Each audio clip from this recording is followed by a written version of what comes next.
Okay, this is Peter Schwarz, tape 2 on June 14, 2001. Go ahead. June 14. I think this is Steve Riley's birthday. Oh. I just thought of that. So, yeah, I was disappointed because what I said to them is I sort of proposed to them an online marketing campaign that I would do for them. Mm-hmm. And all they had to do was provide me with certain resources, and I would do all this work for free, just by my knowledge of our online community of fans for the Playboys. Uh-huh. And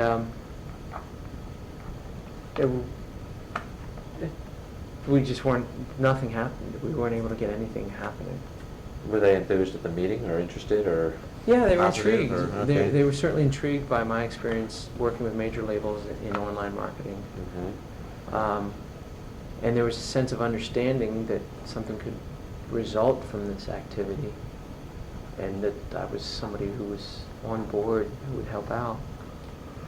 But I just couldn't get a response to any email from these people, and kind of back to the old. That essentially is exactly kind of back to the same old patterns. I thought Paul Foley was going to work wonders. Yeah. And maybe he is working wonders by prioritizing only a very few number of projects. Do you know? Which I would advocate. I would say, okay, Uh-huh. pick 2 projects a month, Okay. and just refuse to allocate any resources towards any other titles. You know, if they did that, maybe they'd have a fighting chance of like getting some momentum. But if they're doing that, the Playboys definitely weren't one of them. Are you on Rounder Select or on Rounder proper? Do you know? I think it is Rounder Select, but Okay. just this most recent record Okay. where that's happened. Is And that I don't know a lot about that. That's more of a, well, I don't know. Like is Alison Krauss Rounder Select? No. See, that's the, I don't know if you're on that. That's the non-national distribution channel. Select. Yeah. Oh. Rounder, I didn't know that. just Rounder, is, it's a psychological trick. Rounder Select is the, gets a lesser emphasis, I think. They wouldn't say that. They'd say it simply works better with local distribution, and maybe that's true. I don't know enough. I don't know if you have any thoughts to that. But Rounder, without the Select, goes through universal and national distribution. Rounder Right. Select does not. Right. And I don't know where the Playboys are. I think Bayou Ruler was on Rounder per se, but I don't Yeah. know if Select was set up at that time. It's a Right. relatively new Yeah, I'm not thing. sure about all that. Somebody referred to it to me as selected for oblivion. Right. Somebody not within the company Yeah. who's thought about that. The thing I was trying to do with them was to say, let's do a strategic campaign, not just like throw it out there in the network, but let's just focus in 2 places, Louisiana and French Canada. Okay. Because this is some of the most exciting contemporary stuff being written in French, and this record will work really well in Canada, and Playboys have started to get that channel going. Uh-huh. So let's just put all of our energy into those worlds and get some traction there. Right. The same, because all Floyd did was take our record and focus in Louisiana, and he Right. sold more records. Than you have ever on a Total. title. is what Yeah. I'm saying, yeah. So instead of dabbling across the entire country and Uh-huh. never getting any like buzz going, Uh-huh. we might actually sell more titles by only selling in one or 2 places, Right. or focusing our sales in 1 or 2 places. And I haven't seen any evidence of that. The reaction was positive. Sitting down in the chairs, the reaction was. Yeah, was a good I idea. thought they liked that idea because it helps them focus their resources Uh-huh. and to have some sense of the record fitting. Most of what we talked about in that meeting was, what's the hook on the record? How do we sell the record? Uh-huh. What was the answer to that? I'm curious. I don't know. We dabbled in a lot of things, and I just sort of off the cuff said, maybe they're like the Cajun Radiohead. Uh-huh. You know, Yeah. that, like they're very creative in the studio, and they're trying to expand the music and allow it to take on a life of its own that is not within any particular genre. But they need that soundbite, and at this point, I feel like the band needs direction. They need a manager to help them get more marketing savvy from the band's perspective, Right. and it would help Rounder if they were. Who's managing the band, if anyone? I Nobody? mean, Steve's self-managing, but Okay. And who's booking the band? Mongrel Music. I don't know that. Where are they from?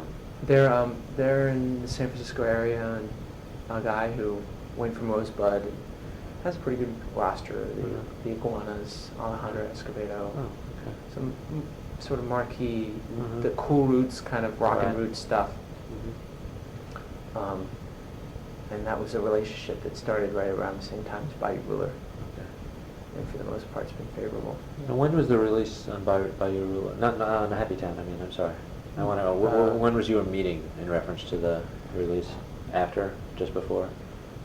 Beginning of January meeting, middle of February release. Okay. And there Probably was- too late. There was no promo materials prepared. Not even no written. I know they have There sheets was- on things. There was the marketing copy Uh, that went on the record, because that was already done. right. But as far as like designing the pitch that radio was going to do, Yeah. that hadn't been done yet, no. And has it ever been done to your knowledge? Well, I know this guy Brad St. Martin, who's doing the radio within Rounder right now. I thought he did a good job. He worked the record for radio as well as he could, just being one person. Does he work for Brad Paul, or is he a replacement for Brad Paul, or No, he he's works for with- Brad Paul? He does radio, so he's under Brad's Right. Okay. department. Right. Okay. So Brad's still there. They have Yeah. been dropping like flies, actually. He was at that time. Yeah. Was there an acknowledgement of the Foley thing? You said they talked about that. Did they talk about that explicitly? About the With Glenn, me? the Glenn Jones No. incident? No. Okay. No. And I would have felt like it would have been uncomfortable to discuss that. Okay. Yeah. There was a time when I asked Ken outright, because it was a concern with the new record, the new contract. Right. I asked him if he had been talking to anybody about selling the label, Right. because I think it was a fair question to ask at that time. Fair question. And I wouldn't be surprised in the very near future if the catalog is sold off. What did he tell you? If you can say. At that time, he was talking a little bit with Seymour Stein, Uh-huh. who's Sire, Right. major label sort of people. But I'm sure their value of the catalog is their valuation really of Rounder and of its catalog is much lower than Ken could, or any of the partners could bear, Uh-huh. let go. So, So if they're you're in going to these see it so- in money terms, and Yeah. Ken and those guys see it in terms of love. Maybe. Yeah. To a degree, I guess. So I mean, talks means yes, there is interest. Yes, we are considering it. Otherwise, talks wouldn't be happening. I guess that was. Yeah. You never know how those things would happen, but And you say selling the catalog. Is that different from selling the company? no. Okay. I mean, I'm sure they could creatively negotiate something where the label could keep putting out stuff. But Right. essentially the value of Rounder is its catalog. Right. And that's why the thought occurred to me. You're talking about somebody else controls all the old stuff, but Rounder is going on, sort of starting from afresh. It still exists. They're still putting out records. It's still owned Yeah. by Ken, Marion, and Bill. But you weren't distinguishing that in your mind. That was just a read I had. He was talking about selling the label. Yeah. Okay. No, that's interesting, because the thing that I have heard that Scott Billington told me, and I'm sure you've heard the same thing, is that this whole model of developing an artist and the artist putting out a new record every year or two, and the same people buying that record, it's died. It's just not happening anymore. So in fact, each successive release from a rounder artist is selling half of what the previous record sold. I've actually talked to Bill Mallon about that. He actually inquired of me. He said to me, I guess they had been, at some point, I guess they had some contact with Don Walser's people, or Don, it doesn't surprise me. And he said to me, do you own a Don Walser record? I said, yeah. He said, do you own two? I said, well, I don't think so, actually. And we got into that. People will buy and they'll be satiated. Yeah. Because there's always something else to buy. There's so much stuff to buy. Yeah, and especially it's been very hard for any Cajun or Zydeco artist to go back into the studio and create something that is so different that it warrants buying a second title. And you've got it right in here, actually. There is a discussion in here, I can't put, about the problem with people who say the music sounds the same. They've got their Steve Riley Mamou Playboys record. Mm-hmm. Why have another one? How do you deal with that? I mean, I guess we've talked some about that, but... Yeah, I mean, it is the fundamental question that is causing Louisiana music and a lot of roots music right now to be struggling in the national scene, and certainly be struggling in terms of selling records. How do you... I mean, it's very hard because there's tons of really great stuff being put out now by Louisiana artists, and it goes unlistened to. Do you think language plays a big part in that? I'm wondering why, or it's got to be. I mean, what people can't latch onto the lyrics. Why would people own 6 Rolling Stones records? Yeah. I don't think there's that much diversity. There's some, but not that much. Yeah, it's actually more than just the language, because look at the Latin explosion. There's tons of Cuban music that people are buying. They have no idea what the lyrics are. Spanish is a much more prevalent language. Right. I'm wondering if Anglos own, how many records Anglos own. Maybe they own 2 because it got hot. I mean, did they really own lots? I'm talking about mass public. Right. I don't know. So, yeah, the language is a part of it, but also it's just that, it's a folk genre. It's not going to have the kind of diversity that will compel people beyond a certain point. And the thing that really drove record buying of Cajun artists through the 90s was the dancing. Right. And now now in a way that's kind of been eclipsed or completely appropriated by Zydeco. Right. There's no Cajun artist that's really selling records. That's attracting the dancers, like any old Zydeco band from Lafayette. Doesn't matter who it is. That'll play for $400 in Washington, D.C. So, the death of one economic model. I'm reading your own language here, and this is in some ways, I don't know if this is condemnatory of the band or just condemnatory of the listeners. The most common reaction from new listeners is, wow, great dance music, but the only differences that they can discern from song to song is some are fast, some are slow. It is very hard to identify with a melody or hear the hook. And you think that's in some ways just inherent in the music, in the type of music it is? Well, as far as taking it mainstream. Okay. To a mainstream audience. Yeah. Okay. Yeah, it's like, how can you tell the difference between one $34 bottle of wine and a $36 bottle of wine? Right. And that's where we were sort of dealing with out there on the road, being one of the finest, but how do you really, for an audience member, unless they listen to the music day in, day out, they can't tell the difference between, Beausoleil, Degroupant, and Steve Riley. Did Riley's sales peak? Have they peaked already and started declining? I'm not sure. The thing that I do know for sure is that the more effort that was put into the marketing of each record, in other words, the more money that was spent on each record, there was no correlation between that and the first 6 months of record sales. Interesting. It's just the same. It was the same people buying. Which suggests actually that hounding Rounder or getting angry at Rounder may be inappropriate. Or am I misreading you? Doesn't it suggest that? In a way it does, yeah. Yeah. Well, or it just suggests that there was this built-in audience. Right. If you do nothing, you'll sell X amount of records. Right.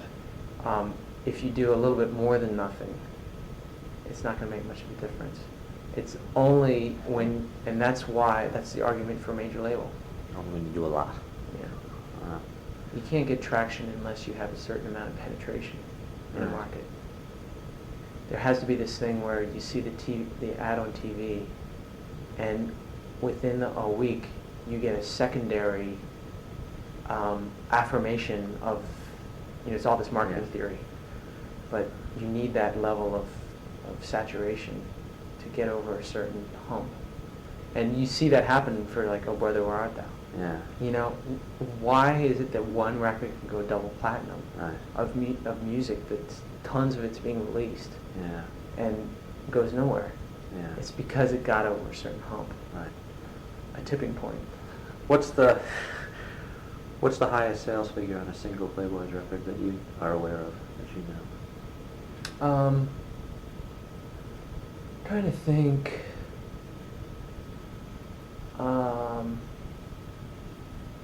Maybe 18,000. Okay. 18 to 20,000. Yeah. It's kind of guesswork, but I know that if you look at SoundScan, the entire history of the band is around 50,000. Right. So, at best, the best you could do is double that. I was going to ask you, what percentage does that represent of sales? Because I know so much of it is sold on non-SoundScan outlets, I guess. So you think at best doubles it? Double at best. There are a lot of accounting statements where we sold more than Rounder did. Uh-huh. I hear that all the time as I talk to artists in this. We're Some getting, guys say, without a doubt, the folky guys, strummers, absolutely. Yeah. it's just ironic to be paid pennies on the dollar for a product that you're actually selling more of than they are. So is it economical as an MBA? This is probably too complicated for our purposes right here and the amount of time you can keep going, but is it, is the do-it-yourself model the model for a band like that? If you have the commitment to capture every email address, Uh-huh. if you've got the savvy to build your own machine, Uh-huh. your focus on your own business will always be better than anybody else can provide. Uh-huh. For a while, it seemed like Rounder really had a machine, a pipeline, that whatever you put in the pipeline would sell more units than it would cost eventually. Uh-huh. That pipeline now has a leak, or it's broken, or it's just not working anymore quite as easily. So now I would say, yeah, do it yourself. And that's what Foo Fale, that band Foo Fale. The kids band? Yeah. Yeah. They're doing it themselves, and they're going to make so much more money. Really? But because they're doing it on their own. And they can't tour. Are they still in high school or less? Mm-hmm. Uh-huh. And they can only tour in the summer. Is their mom one of them? Steve's girlfriend is. Yeah. Yeah. And she's savvy. Uh-huh. She has a lot of business contacts. Uh-huh. She can go right to a distributor in Canada, Uh-huh. distribute directly in Canada for 15%. Uh-huh. And usually you give up 85% to a record label. She's giving up 15%. Wow. But the burden of responsibility is much more on you to do Right. it. If you're willing to take that on and be a self-marketer, DIY is better. Well, it's almost worthwhile to take on another quote-unquote band member or organization member who doesn't go out on the road and play and isn't a musician, but is a marketing person. Yeah. Make them a partner, give them an incentive, and say, do it. You're a band member. This is our livelihood in some ways. Yeah. I'm being flippant to a degree, but... Mhm. Well, there's all kinds of complicated questions with that. And it comes down right now, I think, where Rounder is getting bands like the Playboys is Uh-huh. just for capital. You mean street credibility? Is that what It's you mean? more important to the Playboys to have $25,000 or whatever to make a record. Oh, I see. The kind of record that Yeah. they want to make. Yeah. It's more important for them not to have to raise that money on their own Mhm. than to make the sacrifices that they'll make by Rounder owning the record. Right. Yeah. So, and that's not a very good business for anybody. Do you think, I don't have a few more questions, I'll let you go. Do you think, I don't even know if Americana is surviving as a format nowadays. It seems to be sort of reeling a bit. Could Cajun music ever break into that? There's some talk of that somewhere I've seen, I forget where, in an article, or maybe, I don't know. Yeah, I have faith that it can happen. Uh-huh. But it's a time and a place. Yeah. You know, we saw, because we've seen it happen before, it happens in cycles. And what it takes is to have the expertise in the organization to capitalize on a pop that Yeah. happens, like with Oh Brother, We're Out There. Right. It happened with the Big Easy. Yeah. And people like Lo Soleil and Terrence Simeon jumped on that opportunity and made a lot of hay, Right. got themselves to a certain level, so that even with the tides of musical interest turning as they do, the top bands can sort of stay in business. They'll still be the Cajun band people will want to book. I want a Cajun band, or they're Yeah. working. Yeah. So, yeah, I have faith that there are future cycles where suddenly Cajun will be cool again, and the band that's in the right place will capitalize on that. But you kind of got to make that happen, Yeah. and or you have to see the opportunity as it happens, and that takes connections and business savvy. And just, make hay while the sun shines. What was Ken's gripe about the title of La Toussaint? That obviously he picked up, like people like me would butcher its pronunciation and not know how to say it on the radio, or obviously that came up after the fact, which ticked you off clearly. Nobody said anything going in, but. Yeah, I'm trying to remember how that all happened. They were hoping for an English title Uh-huh. because it's just easier. Uh-huh. A lot of times, just think about a DJ. He doesn't want to embarrass himself. Oh, there was a whole discussion on folk DJ. I don't know if you monitor any of these email lists. I look at a lot of them just to see things. Oh, yeah. A whole discussion about pronunciation guides on the Celtic records. Yeah. 'Cause they're talking about a whole lot of people jumped on that one. It's like, I want to be able to introduce the band members. You can't say Madrid da gana goo goo. Right. Yeah. Yeah, it's the same thing. I mean, it's really hard to bridge those gaps. Did Rounder ever get involved in the music that the Playboys were putting down? Well, I know Scott obviously produced at least one record that I know of, maybe two. But did they ever get involved in a corporate way in terms of what are we going to put on this record? Or did they just take the records? For the most part, they just took the records. Okay. We have one example of this weird interaction that happened, which was we sent some. I don't know if they were roughs. I don't know where we were in the stage, but it was pretty late in the stage. Sent some potential Bayou Ruler material that might be a single. Uh-huh. And that was passed around Rounder. Right. Brad Paul ended up playing it for the guy Gavin who does Americana. Mm-hmm. Back when Gavin had an Americana chart. Right. And the guy listened to Les Moll Cornet and said, that were in English, that could be a top Americana spin. Uh-huh. So Brad Paul came back to us and said, I'm really excited about this. I've gotten great feedback on it. Let's just go back in and do the lyrics in English. Is that the tune that you did do twice on the record? Yeah. Okay. And, like people like David reacted viscerally, they were angry, Uh-huh. But I said, man, this is a foot in the door. We can do this, and it'll help us to sell a record that we feel good about, Uh-huh. that represents us the way we want to be represented. Let's do it. Let's go for it. Here's a time when Rounder is actually saying, we're going to foot the bill, go back into the studio for a day, and do this. We'll pay for it. It won't even go on your recoupable budget. Oh. And we're going to turn it into a single. We're going to put it out as a single CD for DJs. Uh-huh. You know, there's all kinds of things happening that hadn't happened for us before. Right. So we were really excited about that. So we agreed to do it, and that was a change, you know, to like rewrite the song into English. Right. And the other thing that he said was the guitar lick, the Knopfler-esque guitar lick. We want you to bring up the mix. So decentuate. The Gavin guy is saying this. Well, Brad Paul was probably through that conversation. was telling you this. Okay. You know, less accordion, less fiddle. Mm. Bring up the guitar. Okay.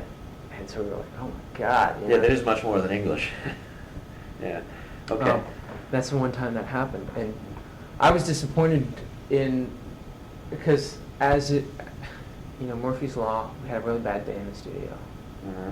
Jimmy couldn't get the same guitar sound that was this tasty lick Uh-huh.